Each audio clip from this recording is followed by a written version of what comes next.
Hello, everyone. Happy New Year. Happy 2025.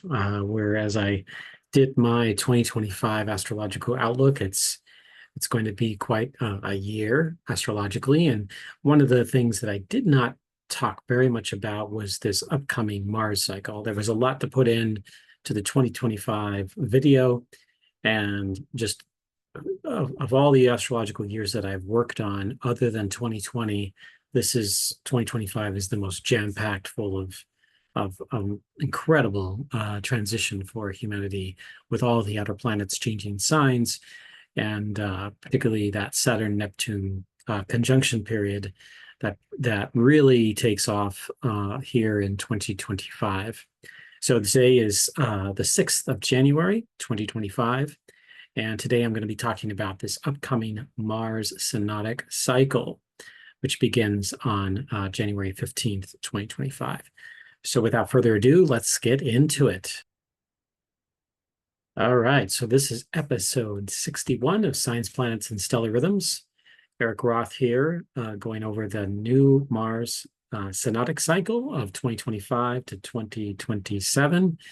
And I'm going to be really getting into some details about this cycle, but it won't be every facet of this cycle that will be covered. I'm going to be going over just some of the major things that are taking place for this, the major phases of the cycle through the next 25 months of it. All right, so the highlights, we'll look at that. I'm going to do an overview, what this means, why this cycle is important, the phases of the Mars cycle, and important dates, which include essentially the phases. So the important dates being, like, when does Mars enter the underworld? When does Mars exit? When does, what prominent times are important to really connect into this particular cycle. And with each upcoming phase, I'm also probably going to be doing some kind of either video, social media posts around this Mars cycle so that we can all follow it together. If you're not a subscriber, feel free to subscribe to my channel. I'm going to be doing regular videos, not just about Mars, but about astrological outlooks, and really get into some of the major things that are going on for the year 2025 and beyond. Also beyond Facebook, Instagram, Blue Sky, and LinkedIn. All right, so let's get into this more. All right, so here's the overview. So January 15, 2025 is the reason that date is the synodic cycle is because this is the day that Mars and the Sun are at opposition. Now, there are some astrologers that would look at the Mars-Sun conjunction as the start of the Mars cycle, but from a historical perspective and experiential perspective, the Sun-Mars opposition really presents more of an opportunity to really get in connection with Mars as it transits the sky. So there's a word I'm going to use called acronical or acronical rise. This is when Mars is rising in the east while the Sun is setting in the west. And that's the Sun-Mars opposition. You can also use that term during a full moon. So this is kind of like instead of a full moon, it'd be a full Mars. Mars is at its near or at its brightest in the sky at each time it does this opposition, anywhere from 24 to 26 months, 25 months being roughly around the average period, 780 days, if you will. So back on December 7th, Mars went retrograde. So whenever Mars goes retrograde, it's a signal that we're about to enter a new synodic cycle. So back on December 7th, it was at 6 degrees Leo, went retrograde, and will continue until the February 23rd, 2025, when it stations direct in the sign of Cancer. So Cancer ends up becoming this overtone, not just because it goes stations direct, but because on the opposition date of January 15th, 2025, it's in the sign of Cancer. And so at that stage, this is when we kind of look toward Mars in the sky and go, okay, we're in that moment where we're opening up this new Mars territory. Mars representing the masculine principle, or sort of this actional force. As if it were the yin and yang, it would be the yang. The yin being more of the feminine, receptive energy, the yang being more of the actional, like sort of spearhead of the energy within us.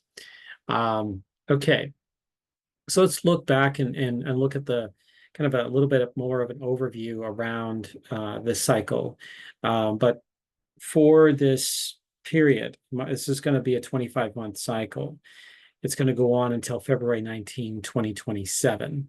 So, but this particular cycle, Cancer essentially is, you could be called the overstory or the overtone.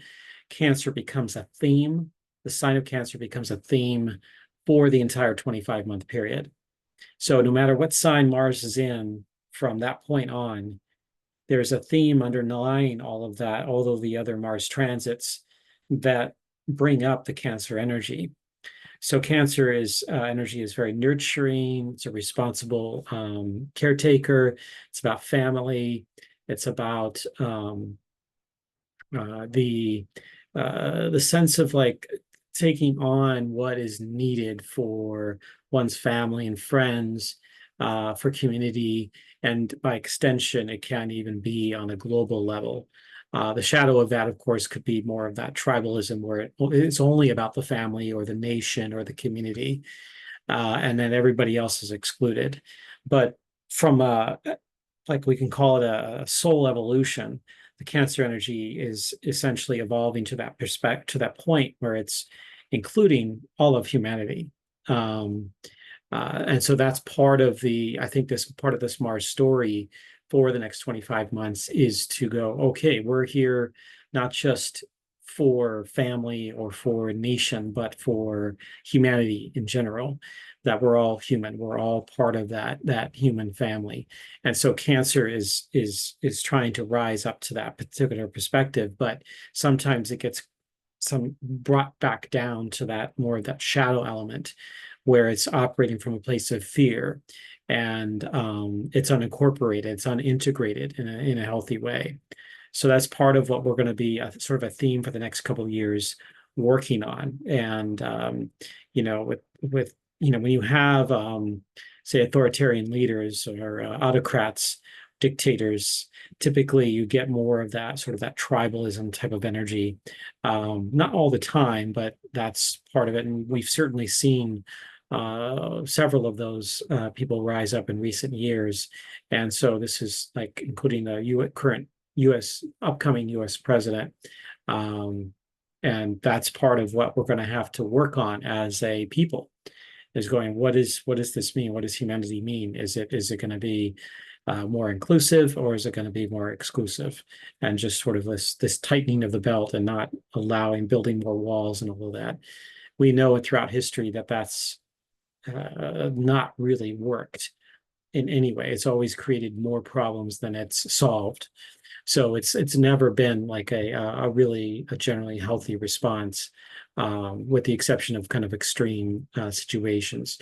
So this is an opportunity. This Mars Synodic Cycle is an opportunity for the masculine to step into a role that's more inclusive rather than exclusive. Okay, so just kind of a little bit some overview here. I got this image from Astra Stargate from D.E. Jenkins on that website, astrastargate.com. And you can see here, Cancer is right up here. We see the last time this happened, this Mars opposition cycle with the sun was in Gemini in 2022.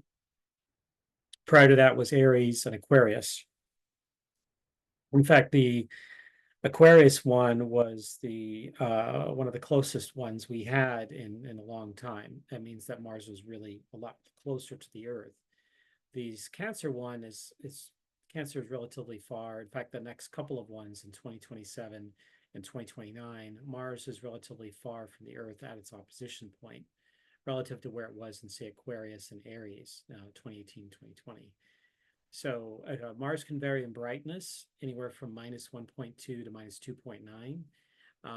Back in 2003, it was in Pisces, and it was at its maximum brightness of -2.9. It can actually, I believe in historical records, according to John Muse and his Astronomical Morsels book series, he talks about Mars can theoretically get to a -3 magnitude, which is not quite as bright as Venus, but it's on the level, sometimes a little bit brighter than the planet Jupiter. So in this case, it's only going to be about a -1.2, I believe it is. So close to its farthest point. I mean, I mentioned Cancer, Virgo, and Libra. They're very similar in their brightness. So -1.2 to -1.4. But if we're looking out in the sky in the early evening time, Mars -1, -1.2, -1.4, that's very bright, as bright as the star Sirius, which is the brightest star after the sun in our sky. So, you're getting that really powerful brightness. Mars is like ready for its moment. And that's sort of like signals the start of the cycle. So the importance of this cycle, why it's important to look at this, is to assist us and understand the variety of roles the masculine plays in each of our lives, both within and without, to connect with our stories, quests, and transformations, to better elucidate the qualities of astrological Mars for humanity, as well as for us on a personal level. We all have a masculine and feminine, or yin yang, within us. In myth, we can also see how the ancients perceived the planets, and Mars is highlighted as an important part of our ancient ancestry and lineage of knowledge and wisdom. So Mars plays a central role among other planets to help us understand the deeper levels of the masculine within us, and that the stories themselves really help of ancient times, and they were correlated to what Mars was doing in the sky. Particularly like the most, I would say the two most famous ones. One, the labors of Hercules. It's modeled after a series of Moon Mars conjunctions. Then from the Pawnee, there is it's has some similar wavelengths of Native American stories, and the ceremony that was built around that, where Mars representing the masculine would, they would actually experience that here on the Earth, where a young person would be given 10, quote, hard things to accomplish in order to get to sort of the goal, ultimately where Venus was located as part of that synodic cycle. And it depended on the constellation, depending on the sign it was in, from whether it be from the Mediterranean period or the Pawnee Native America. There was also stories about Mars in ancient Mesopotamia, and around Mars dipping into going through these various, quote, labors or challenges, and then going into the underworld, and then also working with the feminine within the underworld and coming back out again. So there's part of that story as well. So the stars, the planets, they are kind of ingrained in our DNA with a lot of these stories and what we see in the sky. So it's only in recent centuries that, mythology has sort of been put on the backside, and we've been much more focused here for the majority of the population on just the mundane matters, the complexities of living life, of trying to live life without looking at the sky, other than the occasional looking at the moon, or maybe a planetary alignment or a comet or something like that. All right, so there are 6 phases to the Mars Synodic Cycle, and phase 1 always begins at the Sun-Mars opposition. And we can think of it as like the Joseph Campbell's call to adventure, the start of our vision quest. It's also seen as like a birth or emergence, as well as sort of the early youthful time for the masculine. and it continues on until it reaches back to the same degree it was at when it was at opposition. So, because it starts out when Mars is retrograde, and then Mars goes direct, and then makes its way back until it reaches that point in the late degrees of the sign of Cancer. All right. Phase 2 is the main quest for adventure. This is a series of anywhere from like 7 to 12 Mars Moon conjunctions that can take place in that phase. And that's when Mars is in the evening sky. So it really is readily available for the most of the population to see, depending on topography and their the clarity of the sky and all of that. And then phase 2 ends when phase 3 begins, when Mars dips into the underworld. This is when it gets too close to the sun from our perspective, being on Earth, and it's the sun's glare is just too much, and overcomes us being able to see Mars. Now, at that point, Mars is on the other side of the sun, so it's near its most distant from the Earth. And so that period, anywhere from when it gets 15 degrees within the sun, that's when technically, in most cases, it becomes difficult or impossible to see Mars with the naked eye. And so that underworld period can be a few months, sometimes 3 months or 4 months long. And this can be, from a shamanic perspective, it's like the quality of the sun dance from Native America, the humility, or the Okipa initiation, where you're surrendering yourself to the community in order to transform, to go through the death, rebirth, and face your fears.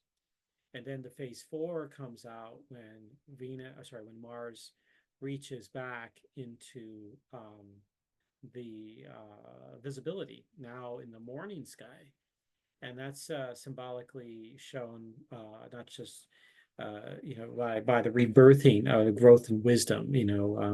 Astrologically and shamanically, it's sort of this, all that from that quest energy, from the birth and emergence, and then the transformation of the underworld. It's the rising up and going, okay, we've been transformed. Now this is an application of that wisdom and growth. Then when we get to phase 5, which is when Mars comes back to the same sign it was in when it started the cycle. So that would be, in this case, the sign of Cancer. And so that's like reaching that greater evolving maturity, and the elder wisdom kind of comes in at that point. And then phase 0, instead of phase 6, it's phase 0. And this is sort of the in-between phase. This is sort of the incubation, gestation of the next synodic cycle, which will take place in Virgo. So Mars will have entered the sign of the place where it's going to go through its opposition. So phase 0 is the start of that period. That's again in the sign of Virgo. So Mars Cancer Synodic Cycle, which we're about to start on January 15th. And then 2 years later, February 19th, 2027, we begin the next one after that. So here's some significant dates to look at. I talked about January 15th. That's at 26 degrees Cancer, 2612. And then February 23rd is when Mars stations direct at 17 Cancer. April 8th is when it reaches that moment that it was at when back to the moment it was at when Mars was at opposition with the sun. So this is the quest begins with the evening star. November 13th is when Mars disappears into the underworld at 6 degrees 42 minutes Sagittarius. And then March 16th is when it reappears in the morning sky. So you can see that's a 4-month period where Mars is not visible. It's transitioning from the evening sky to the morning sky. And then there's a few other dates I can list here, but I just didn't want to overwhelm all of that. So the cycle ends February 19, 2027. There's one other date I will mention. There's one more Pluto Mars opposition, and that's April 26th. And so 2025. So that's I may make it as part of like a compilation video with other important dates to look at. But these Pluto Mars oppositions are powerful, very intense planets. The last one happened January 2nd, 2025. So right out of the gate of this year, we had one, and it was super close on January 1st when we had the couple of terrorist attacks here in the US.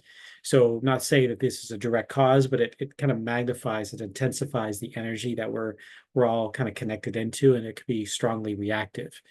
The first one happened back in November of 2024.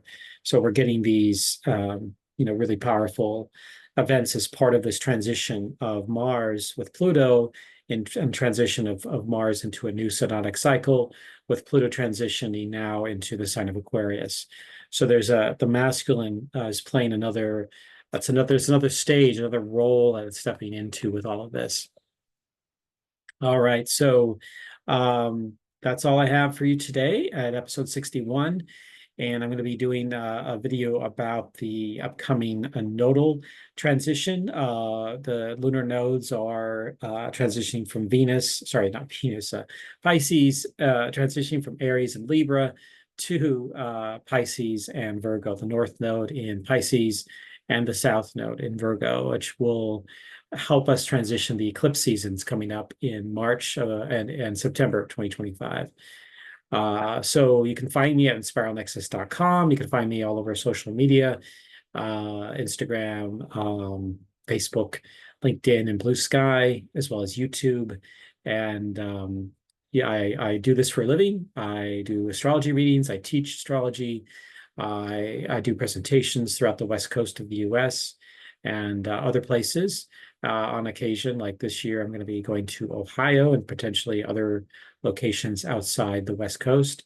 My email is inspiralnexus@gmail.com. And I also work with Caitlin Castell talking about the stars and what they mean in astrology and how powerful they are, and working with them through ceremony and through our own connection with the stars, and how powerful that can be for us in our own personal evolution and transformation. So you can find out more about that at mystaralchemy.com. I look forward to seeing you next time, and take care and happy 2025.